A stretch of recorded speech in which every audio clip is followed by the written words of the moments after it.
सभापतिज्यू केही प्रश्नहरू छन् यो सत्ता गठबन्धनको विषयमा केही कुरा भनिदिनु न। के खटपट सुरु भयो हो? केही भएको छैन।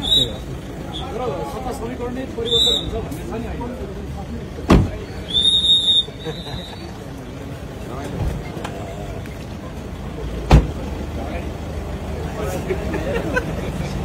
उपसभापतिज्यूले केही कुराहरू राख्यो नि। सभापतिको अगाडि अब कार्यवाही गइसक्नु मेरो होइन त्यही पनि सभापतिजीले जे बोल्नु मेरो त्यही होइन त्यही पनि हेर्नु न पछिल्लो समय प्रधानमन्त्रीकै अभिव्यक्ति होइन प्रमुख प्रतिपक्ष दलको चाहिँ अभिव्यक्तिले गर्दाखेरि तपाईँ आफै भन्नु हजुरले भनिदिनु न। पार्टीको कुरा सभापति भनिसक्नुभयो। सत्ता गठबन्धन खटपट केही पनि भएको छैन, केही हुँदैन। जे हाम्रो सहमति छ त्यो अनुसार अगाडि बढ्छ भने पार्टीबाट सिफारिसमा त्यो मन्त्री भएका प्रधानमन्त्रीले बर्खास्त गर्नुभयो नि। सभापतिले भने भन्दा बढी मैले कार्यवाही गइसकेपछि बोल्नु त्यो पार्टीमा छलफल भएरै बर्खास्त गरे हो। पार्टीमा छलफल भएर बर्खास्त गरे हो होइन।